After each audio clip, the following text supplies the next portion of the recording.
kita mengamalkannya dengan ikhlas dan benar. Jadi kalau kita berkumpul di sini, padahal Allah tahu kita berumur dosa, banyak melupakan Allah daripada mengingat. Nikmat yang Allah beri jarang kita syukuri. Bahkan nikmat yang Allah beri kita gunakan untuk berbuat maksiat. Tapi Allah tetap menutupi dan membimbing seperti ini. Selain dibimbing taufik bisa cari ilmu, juga Allah yang memudahkan kita memahami. Masya Allah.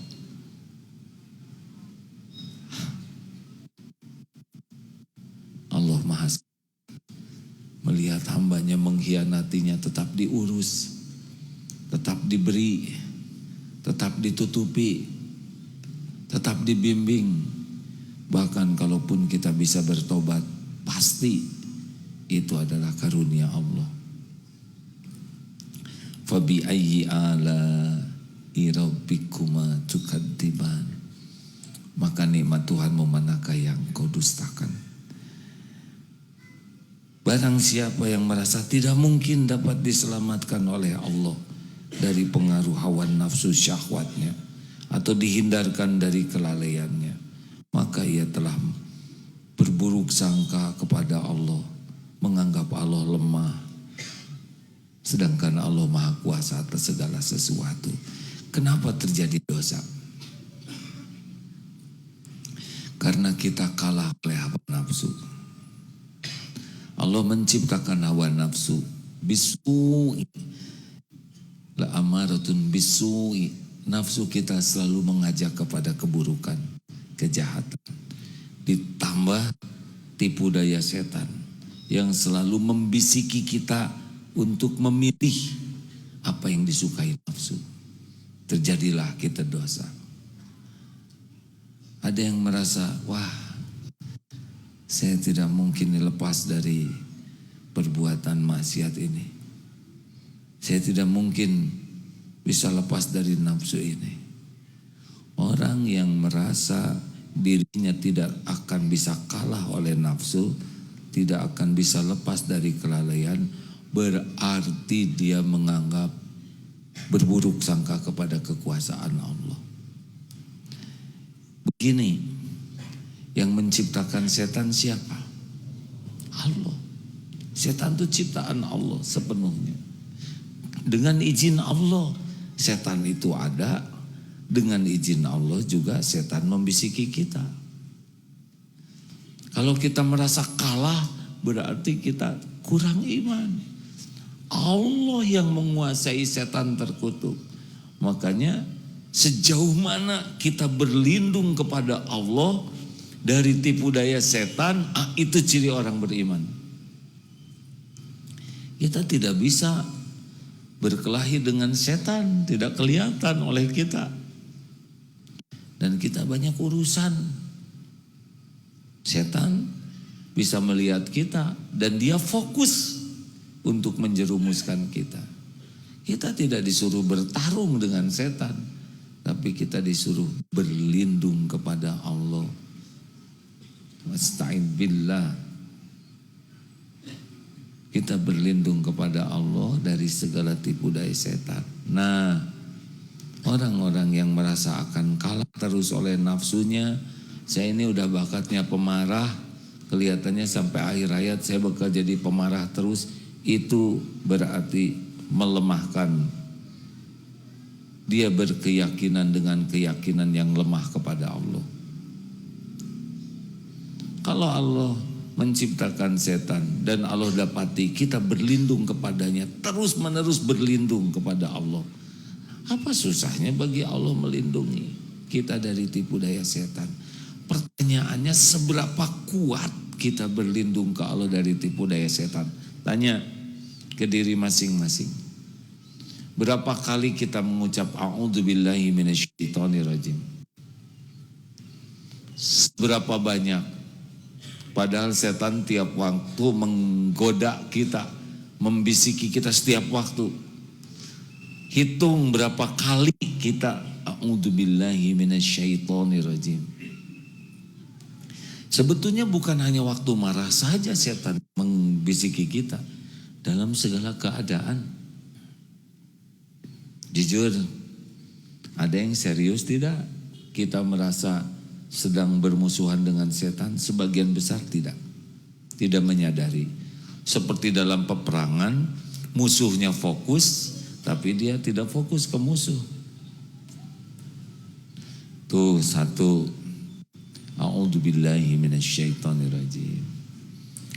Membaca Al-Quran, a'udzubillahi minasyaitonirrajim, karena bisa tertipu kita menafsirkan Quran sesuka nafsu kita.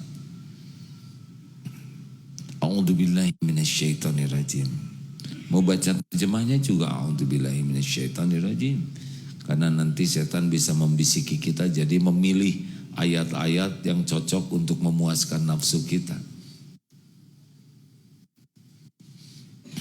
Maka a'udzubillahi minasyaitonirrajim.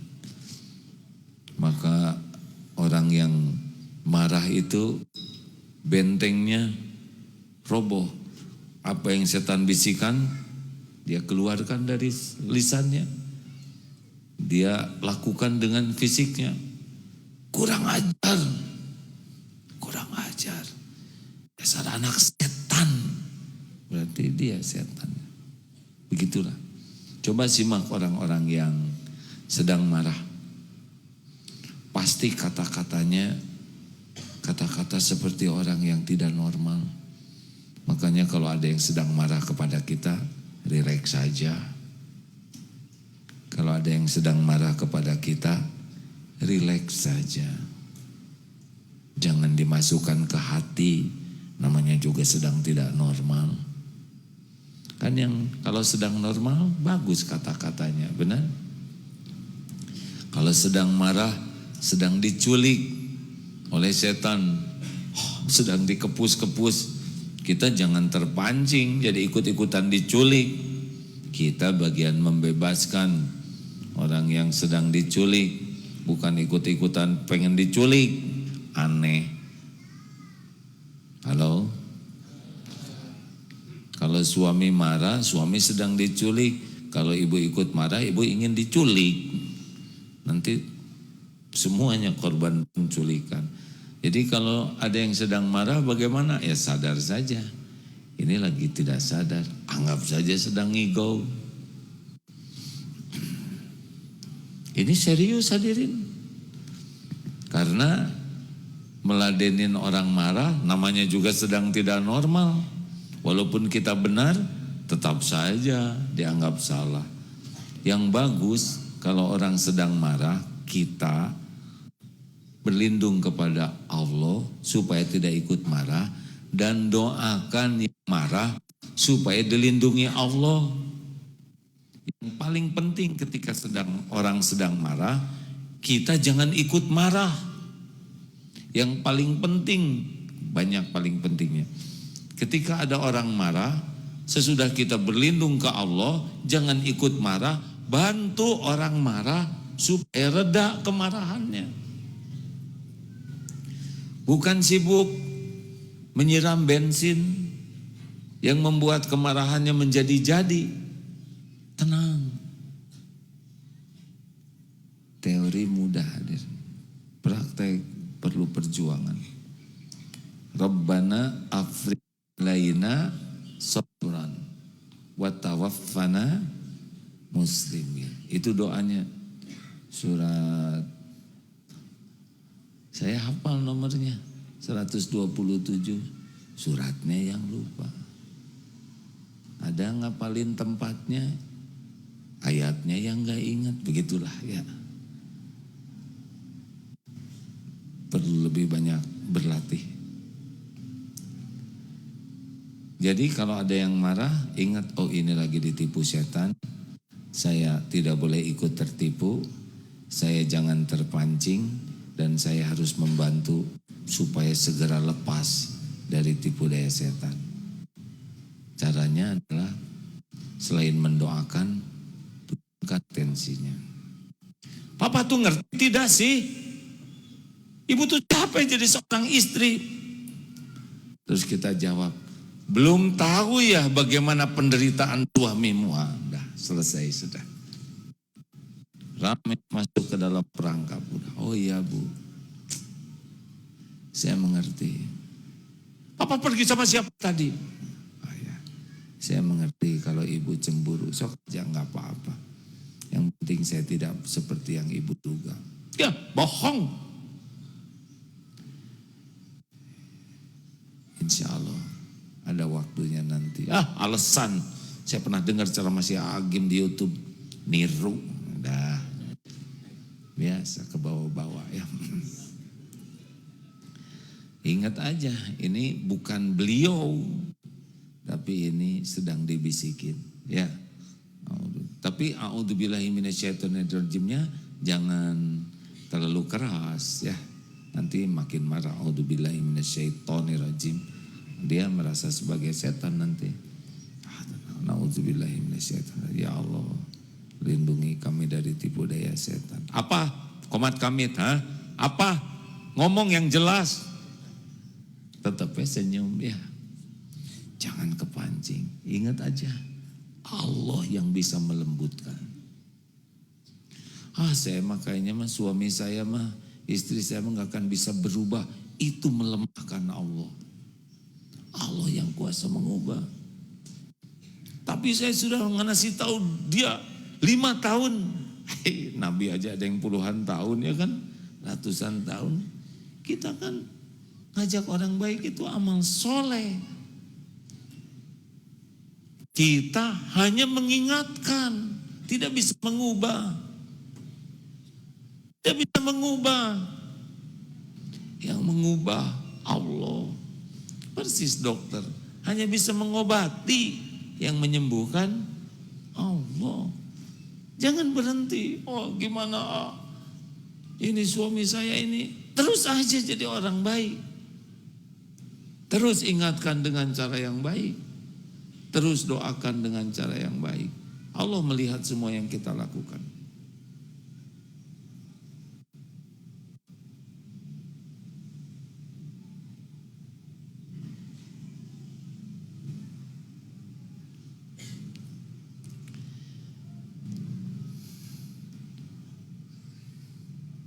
Mikir apa?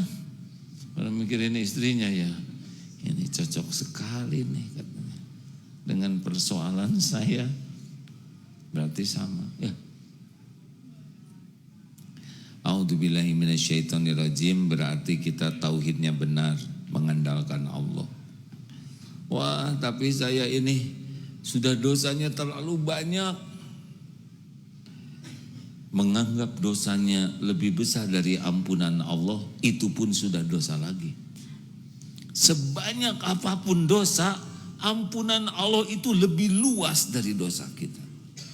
Kalau tobat, berbaik sangkalah. Tapi saya susah berubah, memang susah berubah kalau mengandalkan diri. Andalkan Allah. Allahumma hdini li ahsanil akhlaq. La yahdi li ahsaniha illa anta. Ya Allah, tunjukkan kepadaku akhlak yang baik. Tidak ada yang dapat menunjukkannya selain Engkau. Washrif anni sayyi'aha. La yasrifu anni sayyi'aha illa anta. Palingkan dari diri ini akhlak yang buruk. Tidak ada yang dapat memalingkannya selain Engkau. Itu tauhid. Jadi kita bisa berhenti dari maksiat kalau kita mengandalkan Allah dan mujahadah. Banyak yang ingin berhenti tapi tidak mengandalkan Allah. Benar atau benar? Seperti para perokok. Saya sudah susah berhentinya, udah susah. Susah itu kalau tidak mengandalkan Allah. Apa sulitnya bagi Allah membuat merokok dari yang katanya enak menurut nafsu jadi pahit? Ada tuh syariatnya yang ingin berhenti, terus yang ke tapping itu dulu. Apa namanya saya lupa, sahabat saya yang ngajarin tapping di sini. sini. Pas dikasih rokok tidak mau. Sekejap itu pecandu rokok. Allah juga yang mempertemukan dengan Mr. Tapping itu. Ini ada kajian ilmiahnya ya. Dulu ada yang dari kecil tidak mau makan nasi, anaknya Pak Deden dulu ya. Di sini di tapping. Oh, dulu saya juga ikut dididik men-tapping jadi bisa. Sekarang sudah lupa yang mana titiknya. Selesai di tapping, makan nasi, Allah yang ngebulak-balik hati. Yang tadinya trauma lihat kecoa, siapa? Bani? Nggak boleh disebut nama. Aduh, hapus ya. Badannya besar, gagah, lihat kecoa. Wow. Tapping itu jalan dari Allah hadirin. Tiba-tiba biasa saja lihat kecoa. Ada ilmunya. Tapi hakikatnya Allah yang mempertemukan dengan orang yang bisa jadi jalan. Allah, semuanya mudah bagi Allah. Ada seorang ibu-ibu yang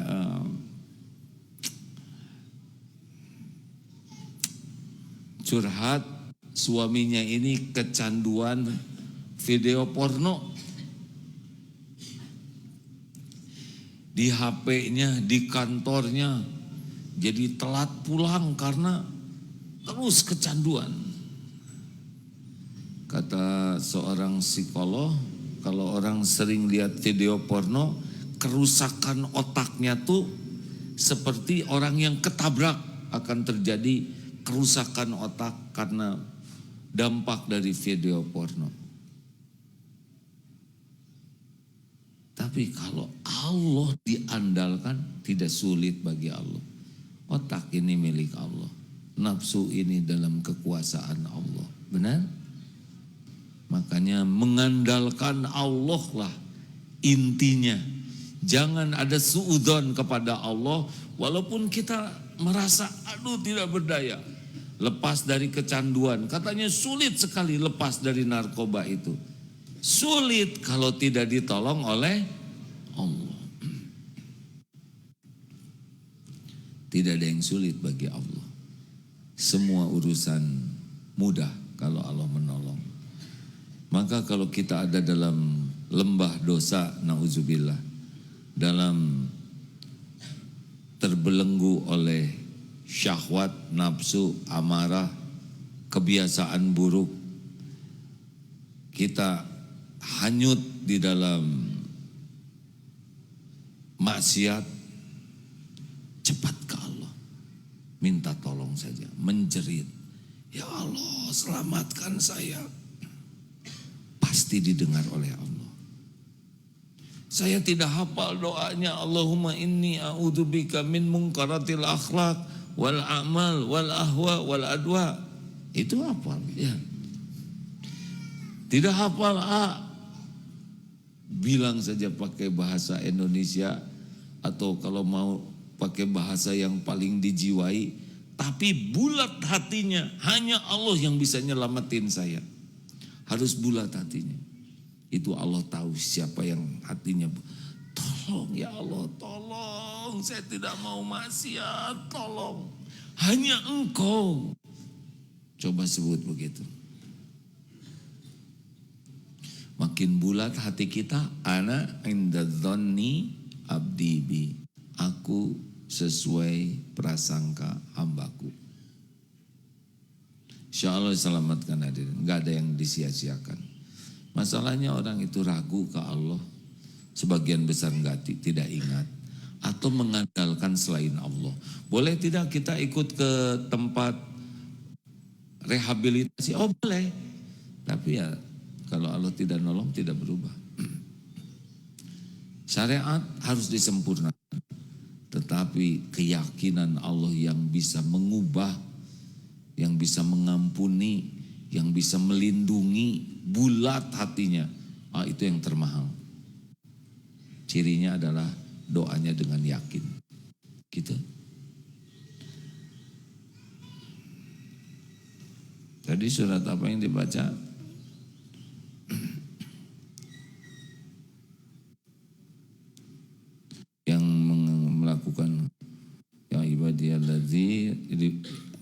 ibadiyalladzina asrafu ala anfusihim la taqnatu mir rahmatillah. Jangan putus asa dari rahmat Allah. Jangan putus asa. Allah Maha dekat. Allah tahu masalah kita. Allah menyaksikan apa yang kita lakukan dengan detail. Allah perjuangan kita untuk berhenti dari maksiat. Allah tahu bagaimana kita bersandar dan mohon menghibah, memelas kepada Allah, minta diselamatkan. Diselamatkan hadirin. Allah Maha baik, percayalah. Kepada yang keranjingan video porno, itu nagih terus. Kepada yang keranjingan merokok, mintalah ke Allah supaya dihentikan. Kepada yang keranjingan belanja online, ada itu. Suara terindah paket. Oh ada. Sekarang itu ada yang edik pengen belanja. Segala dibeli. Udah itu kecewa. Kecilan, ngambek. Oh gak cocok dengan yang dipotret. Emosi. Salah alamat emosi. Mau lebih tenang hidupnya? Mau lebih tenang? Jangan banyak keinginan. Percayalah. Yang ada syukurin. Kalau mau beli, beli yang diperlukan. Bukan yang diinginkan. Ingin itu lebih dekat ke nafsu. Nafsu itu seperti meminum air laut. Makin diminum, makin haus. Puaslah dengan apa yang Allah berikan. Nanti kalau kita perlu, Allah kasih. Allah udah tahu kita ingin. Dan Allah juga tahu kita mau. Sekarang ada sepeda baru keluar. Bikin emosi. Tidak. Dilihat lagi. Tidak. Makin dilihat makin pengen. Lihat videonya. Oh cocok nih. Kalau udah ada gak dipakai. Nafsu aja. Benar? Seperti mau beli sepatu. Terus ini cocok. Emang kaki 1000? Makin banyak barang, makin bisa. Makin suka kepada satu barang, dia yang paling menyengsarakan. Percayalah. Maka jangan terlalu suka kepada satu barang. Walaupun boleh suka, tapi terlalu gak boleh. Nanti banyak luka di hatinya. Ada yang piring kristal imitasi, tapi mahal. Pecah. Yang punyanya tuh bersyukur. Ke pembantunya tuh bukan dimarah. Kenapa? Karena selama ini takut sekali piring itu pecah. Sekarang tidak ketakutan lagi. Karena sudah pecah. Serius hadirin? Begitulah. Jangan berputus asa dari pertolongan Allah. Dalam segala hal. Allah tahu persoalan kita. Allah tahu keinginan kita. Allah tahu apa yang kita perjuangkan. Allah tahu kita nahan diri. Allah tahu kita bergulat untuk mengarahkan amarah, mengarahkan syahwat. Allah tahu kita berusaha untuk bersabar. Dan Allah lah yang kuasa menyabarkannya. Hadisnya sahih.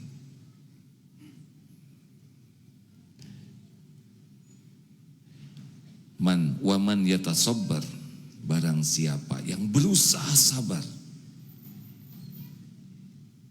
yusabbirullah. Maaf nih. Barang siapa yang berusaha untuk bersabar, nahan. Allah melihat kita lagi berusaha sabar. Yusabbihullah, Allah yang memberikan kesabaran kepadanya. Jelas tidak? Jadi kita mah tinggal minta dan tinggal mujahadah, selebihnya Allah yang ngasih. Ada pertanyaan silakan. Sedekat ini nanya. Silakan deh. Assalamualaikum warahmatullahi wabarakatuh. Bismillah. Mau tanya terkait pertolongan Allah tadi. Pertanyaannya mungkin langsung itu terkait bagaimana caranya kita layak gitu untuk ditolong oleh Allah. Mungkin itu pertanyaannya. Lah yang tadi yang diceramahkan supaya layak ditolong, ya kan? Ya. Yang tadi hatinya harus bulat ke Allahnya, berbaik sangka, yakin Allah, ana inda dzanni abdi bi, yakin Allah bisa menolong, kuasa menolong kita, sangat kuasa. Tidak ada yang susah bagi Allah. Udah yakin di hati, minta. Memang doa ini senjatanya. Kalau tidak doa, sombong. Sudah itu mujahadah. Latih terus, tahan.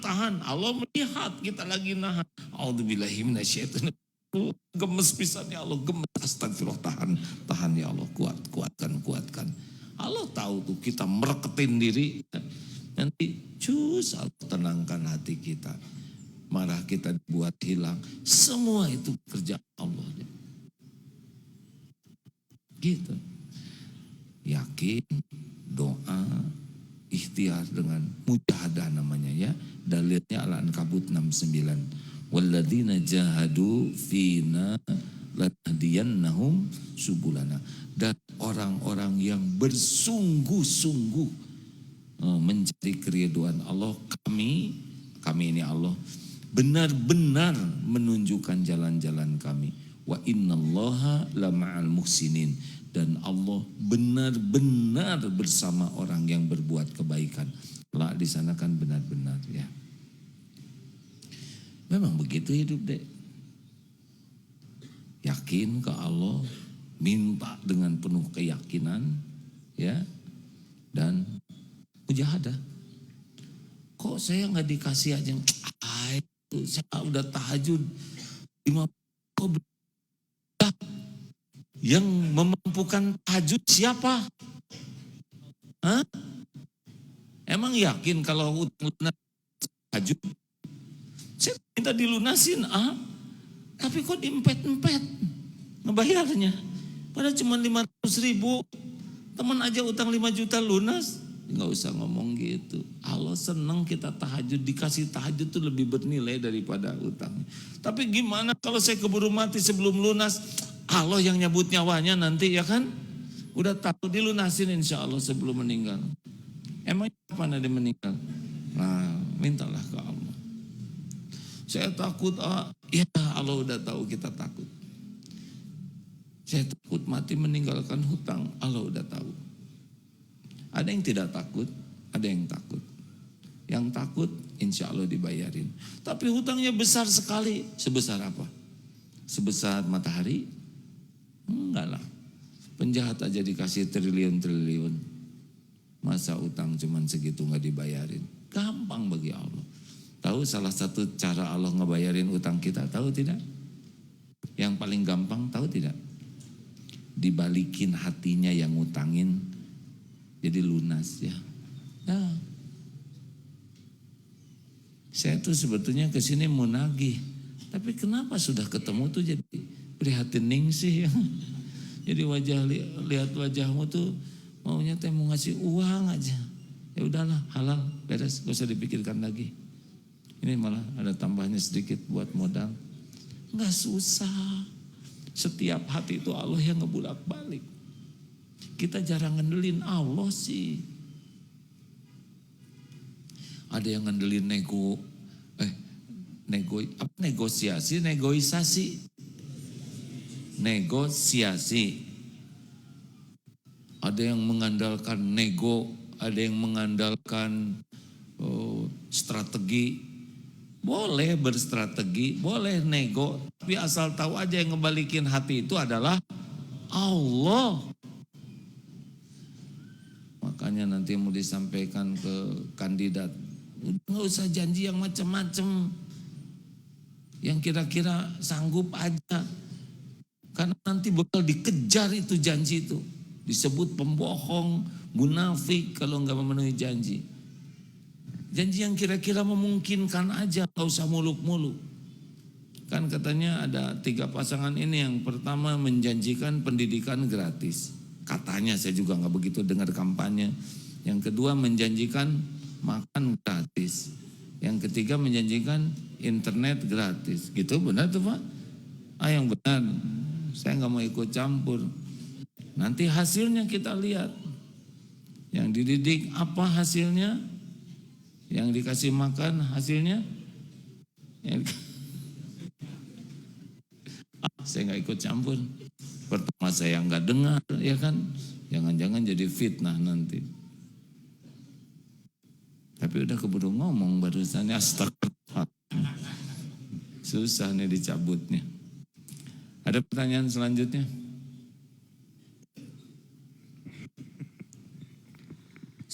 Ini mau sampai kapan di sini adik-adik? Mau sampai ketemu tamu juga nanti? SMP kan belum nyoblos deh, nggak ngerti. Oh, tapi kan pemilu yang akan datang. Bismillahirrahmanirrahim. Assalamualaikum warahmatullahi wabarakatuh. Izin bertanya, yang seperti apa katakan AA, jika kita benar-benar memohon sabar, insya Allah pasti ditolong oleh Allah untuk menahan amarah. Tetapi yang banyak yang saya dari lihat, banyak yang orang udah sabar, ditahan terus pas ngeluapinnya lebih parah daripada orang yang gak bisa nahan sabar. Nah, yang jadi pertanyaan saya, bagaimana jika kita pas udah ngeluapkan atau benar-benar wah, terus tiba-tiba gimana supaya kita ingat Allah lagi gitu? Ini teh lagi nyeritain siapa? Kenapa nyebut banyak? Kalau urusan pribadi ya sendiri aja, jangan cari teman. Jadi ente nyeritain orang lain atau nyeritain siapa? Emang kalau saya tipe emang yang orang langsung negor, tapi saya ngelihat orang yang teman saya pendiam atau orang yang sabar suka tahan-tahan marahnya Meledak gitu. Gini, arti sabar itu apa sih?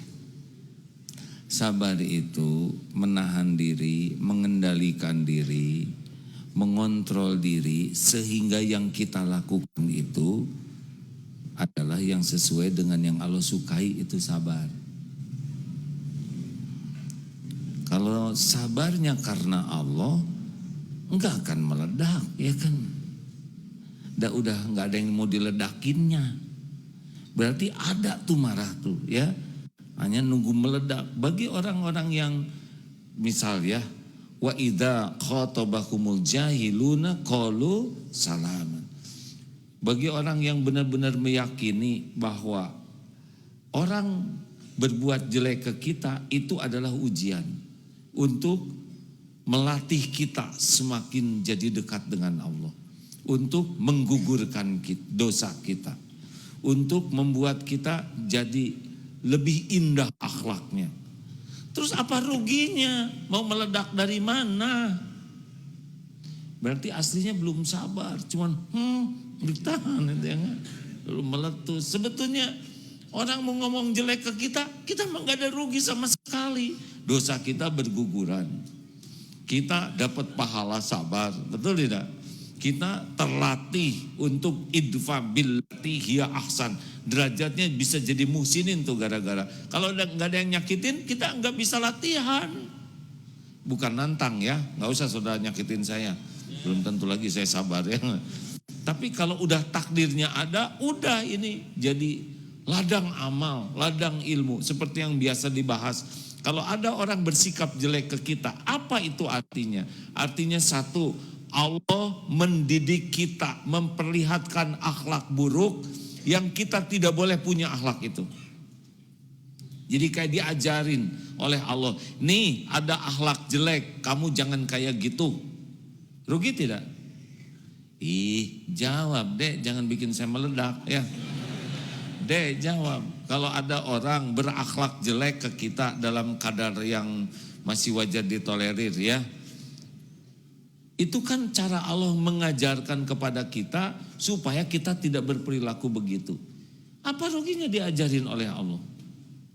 Kemudian dengan adanya orang yang berakhlak jelek begitu, kita bisa jadi cara Allah mengevaluasi diri. Misalkan ada orang yang ngomongnya kasar, boleh jadi Allah mengingatkan, ini kelakuan kamu. Berapa banyak kita diperlakukan orang lain padahal kita suka memperlakukan orang lain. Cara Allah mengingatkan kelakuan buruk kita. Juga dengan disakitin orang, cara Allah menggugurkan dosa kita. Dengan orang berperangnya tidak baik, cara Allah melatih kita agar akhlak kita makin naik. Kalau tidak dilatih, gak bisa. Memang sunatullahnya di dunia ini pakai mujahadah. Mana ada orang belajar lihat gambar kuda kemudian jago berkuda? Gak bisa. Ini ada santri nih, juara terus di mana-mana. Juara berkuda sambil memanah. Apa dia beli panah terus jadi jagoan? Enggak lah, latihannya. Sunatullahnya begitu. Begitu deh. Jadi meledak itu memang belum sabar sih. Hanya mengumpulkan ya bahan emosi sampai titik tertentu meletus gitu kan. Sebab kalau yang sabar asli enggak ada bahan untuk meledaknya. Terima kasih ya. Jangan marah sama Ade. Oh. Enggak. Ya. Tapi bisa dipahami enggak oleh Ade? Iya paham Pak. Dilatihlah terus. Orang takwa tuh cirinya bisa menahan amarah. Kita sholat, kita ngaji, kita tahajud, tapi tidak pernah riadoh untuk bisa menjadi hilm, menahan amarah. Belum masuk wilayah takwa. Pemarah itu kecenderungannya zolim. Ya, boleh. Bismillahirrahmanirrahim. Assalamualaikum warahmatullahi wabarakatuh. Waalaikumsalam. Afwan, sebelumnya terima kasih atas ilmunya, sangat bermanfaat bagi Arija. Jadi gini izin bertanya. Jadi kan Ini teh santri bukan? ya santri. Berapa yang dibolehkan? Berapa yang dibolehkan? Berapa yang santri baru bukan? Iya. Baru daftar Daurah Kolbiah. Bukan. Santri tahfiz Quran. Udah berapa lama? Baru menuju 1 tahun. Oh, sepuh dong ya.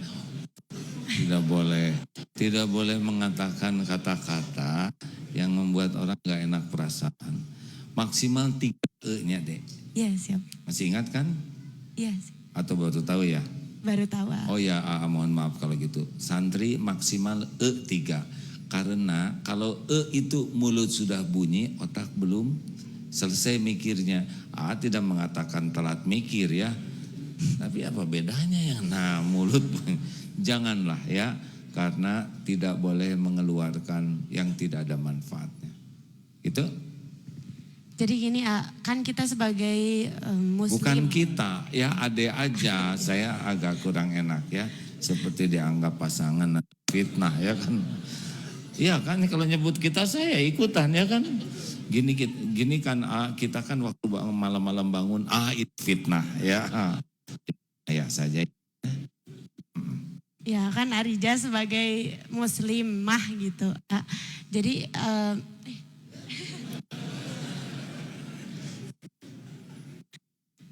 kan harus berbuat baik ya. Apalagi kata AA orang yang astagfirullah. Kayak istighfar sekarang lebih bagus. Apalagi kata AA orang muhsin itu adalah dia yang ketika orang lain berbuat jahat, kita tetap jahat, kita tetap baik gitu. Saking takut keluar. Gak apa-apa. Juga latihan. Kita tetap baik gitu tersebut. Tapi banyak teman-teman Arija gitu yang dari rumah, entah itu dari sekolah dan entah itu dari pesantren, banyak yang bilang kalau kita tuh nggak boleh terlalu baik. Kenapa? Karena pasti banyak gampang dimanfaatin oleh orang lain, terus gampang dibully gitu sama orang lain. Awalnya nggak percaya sama yang kayak gitu kan, tapi ternyata ternyata kesini ternyata memang gampang buat dijilin sama orang gitu ketika kita banyak terlalu baik gitu. Oh iya? Jadi Oh iya? iya.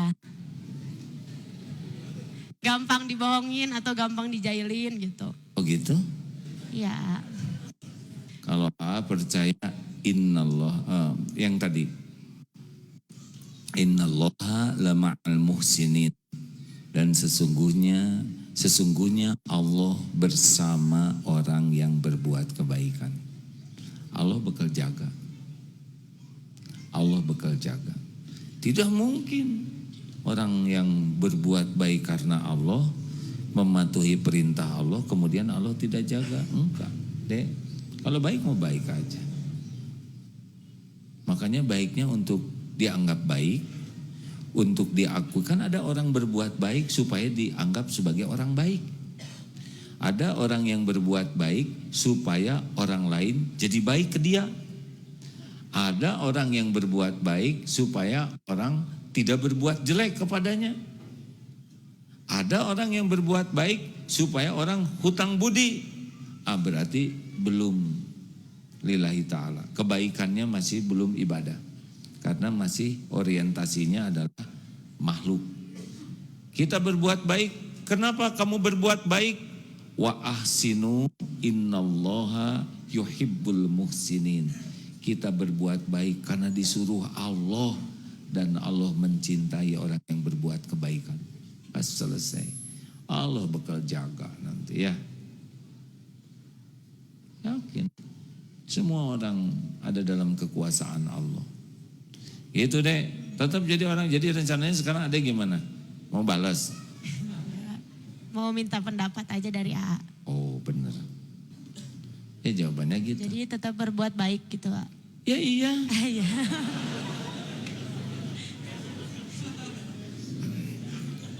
Tapi ada kadar-kadar tertentu yang sikap baik kita itu adalah dengan mencegah dia berbuat maksiat. Misal begini, ini dulu pernah disampaikan.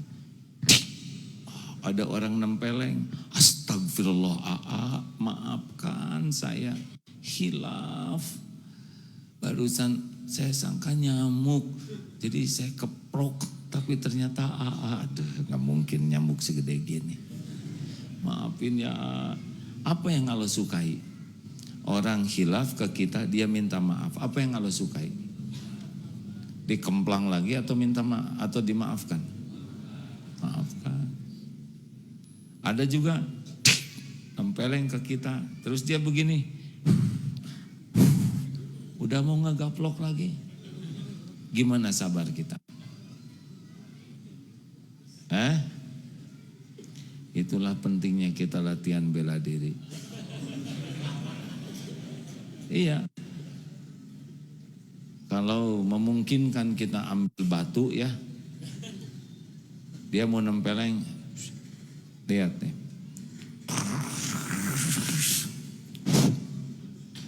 Bayangkan kalau kepalamu seperti ini. Astagfirullah, bagus. Kita bisa bela diri bukan untuk selalu berkelahi, tapi mencegah orang berbuat jahat. Itulah, jadi kalau misalkan ada orang yang ngejago, misalkan ada apa, sikat aja dulu. Misalkan ada pepaya di atas, langsung remuk pepaya. Coba direnungkanlah kalau kepalamu yang kena. Astagfirullah, begitulah. Pentingnya latihan bela diri. Pernah di sini kejadian, ya. Serba salah, ya enggak? Pernah kejadian. Di akhwat dulu ya, ini kesabaran tuh. Zaman sudah beberapa lama ada orang yang masuk ke asrama akhwat mencuri laptop. Dulu penjagaan masih belum bagus. Dicuri laptop ke sana. Gimana supaya tidak masuk lagi? Pasanglah di sana target panahan. Akhwat latihan memanah. Ayo latihan di sana. Tancapkan panah di tengah-tengah kalau mau tidur, ya. Nah, pas maling, kata maling, gitu. Dia nggak jadi maling. Dia membayangkan tuh kalau dia jadi sasaran panah, benar. Nggak tahu malingnya datang lagi atau enggak ya. Tetapi kita harus memupuk kekuatan untuk mencegah orang berbuat zolim. Tolonglah orang yang dizolimi dan tolonglah orang yang berbuat zolim dengan cara kita punya kemampuan mencegahnya. Apakah tidak boleh membalas? Boleh dengan yang sama, tapi memaafkan lebih baik. Gitu deh. Mau ngapain juga kita ngomong jelek, monyet. Jadi dua-duanya monyet ya. Bagaimana kalau ada orang nyebut monyet ke kita? Bagaimana jawabannya? Bukan. Monyet kamu. Oh, bukan. Assalamualaikum. Apa lu? Selesai. Saya belum nyoba ya begitu. Terakhir, ada lagi pertanyaan?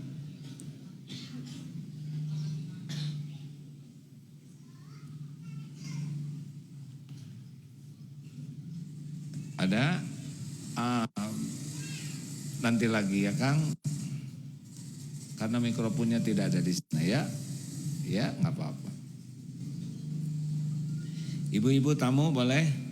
Ada? Ya terakhir ini ya. Terima kasih Pesantren Al-Izzah, program DT Immersion mana? Pesantren Al-Izzah. Sekarang ada program dari, seragamnya bagus sekali deh. Masya Allah, semoga hati adik jauh lebih bagus dari seragamnya. Ini keren sekali nih, alhamdulillah. Ini SMP, SMA dek? Jadi selama berapa lama di Darut Tauhid immersionnya? 1 pekan? 1 pekan? Ya alhamdulillah, terima kasih ya. Jadi sekolah ngirim muridnya untuk belajar juga di sini. Darut Tauhid biasanya melakukan juga, tapi di beberapa negara. Silakan. Ya. Bismillahirrahmanirrahim. Assalamualaikum warahmatullahi wabarakatuh. Waalaikumsalam warahmatullahi wabarakatuh. Izin bertanya, bagaimana kalau misalnya kita menyikapi apabila ada orang yang terkesan memang udah zolim banget, mengambil hak orang lain dalam hal untuk ibadah gitu. Jadi menghalangi orang untuk ibadah dengan misalnya apa? Misalnya seseorang itu ingin menggunakan haknya, ya memang itu haknya, karena memang ada tujuan untuk ibadah di dalamnya. Namun haknya itu tidak diberikan dan diberikan kepada orang lain gitu. Apa haknya itu? Misalnya harus jelas aturannya, saya jadi pusing nanti ya. Izin, ada orang yang menyewa suatu tempat gitu kan. Menyewa satu tempat. Iya, untuk kegiatan bisnis gitu. Nah dari awal disampaikan saya kepengennya menghadap kiblat kayak gitu kan. Nah qadarullahnya itu diberikan kepada orang lain. Dan dia berusaha untuk ridho karena udah demi kepentingan orang lain gitu. Namun qadarullahnya tempat yang dia awalnya itu adalah Allah kosong gitu ya kan. Jadi tempat yang seharusnya dia tempatin itu qadarullah kosong gitu kan. Nah akhirnya dia mengajukan kembali ingin menempati tempat itu karena niatnya pertama karena ingin menghadap kiblat karena dia berusaha untuk sambil tilawah sambil murojaah gitu. Namun setelah diminta haknya yang harus dia dapatkan itu diberikan lagi kepada orang lain kayak gitu. Nah bagaimana kita menyikapinya sementara orang ini berusaha banget gitu untuk melakukan amal-amal itu sesuai dengan adab-adab yang Allah kehendaki gitu, yang Allah cintai kayak gitu. Jazakumullah khair. Assalamualaikum warahmatullahi wabarakatuh. Ada yang bisa bantu jawab Ustaz Fahri? Ustaz, jawab Ustaz.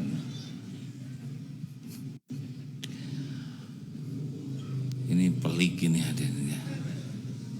Menurut saya ngontrak aja yang lain lagi lah ya. Saya aja pusing nih. Dek, dibuatlah lebih simpel ya. Kalau mau kita nggak ribet, udah ridoin aja. Cari kontrakan yang lain. Pokoknya jangan dibuat ribet sesuatu yang bisa diselesaikan.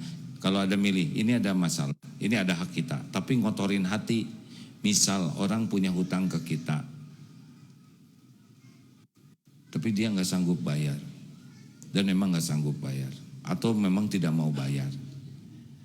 Terus kita gimana? Kita mikirin terus ini jadi kotor hati. Lebih mahal menjaga kebersihan hati daripada mikirin masalah uang itu.